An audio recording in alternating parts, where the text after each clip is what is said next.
Hi folks, Frank Halvorson here with the KVGC Les Schwab Tire Week 3 Pigskin Preview. When we come back, we'll look at last week's action and talk about what you can expect for this week, so stay tuned. Thank you. Thanks. Thanks! Thanks for not just selling me tires. Thanks for running out to my car to greet me. Like running. Thanks for checking my brakes for free! For fixing my flat For free. And being just hassle-free. For talking to me like an intelligent human being. You don't see that too often. Thanks for hustling to get me out of there. Without making me feel hustled. So thanks. Thanks. Thanks for doing the right thing by not just selling me tires.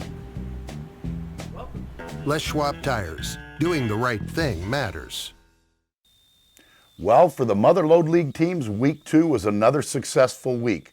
Let's start with Sonora and look at what happened last week. Sonora moves to 2-0 with a blowout victory over Lodi, 62-15. Now, I probably wouldn't put this in the same impressive category as their first week victory over Oakdale was. However, Lodi is still a big school. They're a Division I school, and Sonora remains to sit on top of the Mother Lode League at 2-0. This week, Sonora will host a good Ripon team who sits 1-1 after defeating Galt, which was a pretty easy game for them last week, 40-7.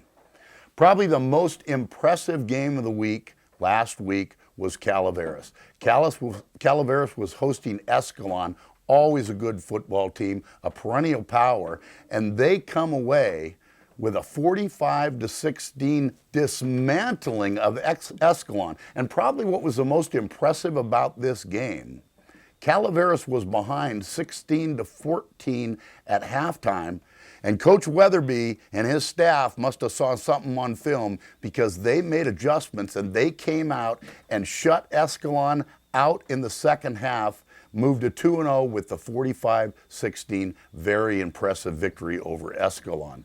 So this week, the Calaveras boys, they have a little easier time this week. They go to, I have to check my notes here because I was looking up late. Calaveras is going to play, listen to this. We talked about them having a tough preseason schedule.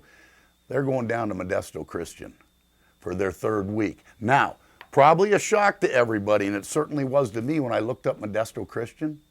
Modesto Christian comes in 0-2. They had 2 very tough games, and they've lost them both. And I can tell you, that is not where Coach Canepa and that Modesto Christian team is used to being. So they are going to be ready, and Calaveras is going to have their hands full this week, but they seem to be hitting on all cylinders early, so it ought to be a really good game. Next, we're going to go to Argonaut. Argonaut's going to play our game of the week this Friday.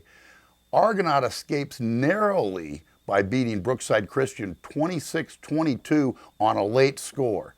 Not a very impressive win by Argonaut. I was expecting Argonaut to easily win that game to 35-40 points, and that wasn't the case. And in talking to some of the coaching staff, it was one of those games where they just couldn't seem to get out of their own way. A lot of penalties, just kept shutting down drives. They were able to put a drive together towards the end of the game and come away with the victory. So they also remain 2-0. This week, they're going to have to play a lot better because this Colfax team comes in 2-0 after defeating Winners last week 39-28.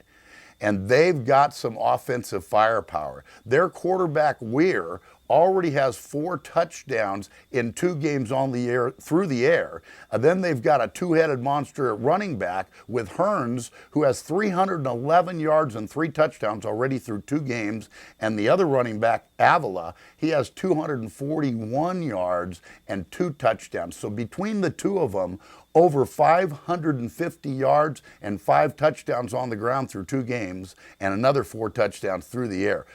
Argonaut's going to need to be on their game on Friday night if they want to remain undefeated, and that's going to be our game of the week. First time we're going to get a chance to look at the Mustangs this year, so we'll be at Argonaut High School Friday night. We hope you're going to be there with us. Let's next move to Amador. Well, Amador was celebrating their homecoming, and they did not disappoint. They came away with a 59-6 rout over Rio Vista, and they scored early and they scored often. Their very first possession, Dalen Thedford takes the ball 55 yards around the left side for the first touchdown. They hold Rio Vista 3 and out. They get the ball right back. In the second play from scrimmage, McCoy takes it another 44 yards for a touchdown, and the route was on. They put up 2 more touchdowns in that quarter. Thetford had 3 touchdowns in the first quarter alone for a commanding 27-0 lead. And then they continued on in the second half. Right before the end of halftime, Burns dropped back to pass, and let's listen to the call. All right, first and 15 for the Buffs. Again, Burns in the shotgun. Thetford and Gilmore. He fakes it to Thetford. Throws over the... That's complete. Are you kidding me? Number 42. That's McCoy, and that's our play of the game. Utility telecom call of the game on the throw. Beautiful play, Frank. 52 yards. Burns to McCoy. And I'll tell you what. When that throw was in the air, the safety was coming up, and I thought McCoy was going to get his head taken off. The safety whiffed. He whiffed on it. McCoy caught it, and there was nobody behind him. It's got to feel good running about 30 yards all by yourself. I thought he was going to get lit up. And that was our play of the game, and I don't know if you looked back at that, but that ball was up in the air a long time, and that safety was coming in, and I thought McCoy was going to get his shoes knocked off. The safety whiffed. He went in for the touchdown. That was our play of the game, so great play. That was Anthony Burns to McCoy for the touchdown. They continued to score in the second half. They went into a running clock in the fourth, and the final score was a 59-6 rout. This week, they're going to have to play a little bit better because they've got a much tougher opponent as they head to San Juan, who's a pretty good football team who lost to Florin last week in a close one, 24-13. So Amador goes on the road for the second time in the first 3 weeks. They'll be down at San Juan. Somerville, another Mother Lode League team, sits at 2-0. They won their second game after defeating Mariposa last week in a good high-scoring contest, 49-39. This week, they're going to play host to Bradshaw Christian, who also is 2-0. They defeated De Anza last week in a real tight game, 34-31. Now, you're probably wondering why I might have stats on some and not on the others. All schools do not report every week to Max Preps, so sometimes I have a little harder time to getting actual individual stats than others, so I get them to you as I can look them up. Bret Hart, they saw their first action of the year, and they get in the win column by defeating Riverbank resoundingly 41-0, so good for Bret Hart. This week they host Golden Sierra in their first home game. Linden remains the only Mother Lode League team that still is without a victory after falling to Gustine last week 23-0.